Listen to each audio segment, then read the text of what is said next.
मई की शुरुआत होते ही एलपीजी की कीमतों में लोगों को एक बहुत बड़ा झटका दे दिया है, क्योंकि 1 मई को 19 किलो वाला 19 केजीज वाला जो कमर्शियल गैस सिलेंडर होता है उसके दाम में अचानक 993 रुपीस का भारी बढ़ोतरी होती है। अब अगर आप बाहर खाना खाते हैं या फिर किसी होटल में, ढाबे में या फिर किसी छोटे बिजनेस से आप जुड़े हुए हैं तो इसका सीधा असर आपकी जेब पर पड़ने वाला है।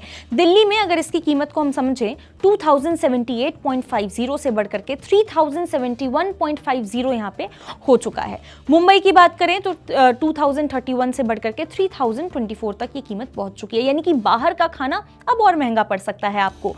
लेकिन थोड़ी बहुत राहत की बात भी यहाँ पे सामने आई है। आम घरों में इस्तेमाल होने वाला जो 14.2 केजीज वाला जो घरेलू सिलेंडर है, जो घरेलू एलपीजी सिलेंडर है, उसकी कीमतों को यहाँ पे फिलहाल नहीं बढ़ाया गया है। उसकी कीमतें एकदम यहाँ पे स्टेबल रखी गई हैं। सरकार का ऐसा कहना है कि वो आम लोगों पर किसी भी तरह का बोझ नहीं डालना चाहती, इसीलिए घरेलू गैस के दाम स्थिर रखे गए हैं। भले ही यहाँ पे अंतर्राष्ट्रीय बाजार में जो कच्चे तेल की कीमतें हैं उसमें उतार चढ़ाव हमें देखने को मिल रहा है, पश्चिम एशिया में बढ़ते तनाव का जो असर है वो भी हमें देखने को मिल रहा है, लेकिन सरकार की तरफ से ऐसा माना जा रहा है कि यहाँ पे वो आम लोगों की जेब तक इसका जो इंपैक्ट है वो नहीं पहुंचने देना चाह रही।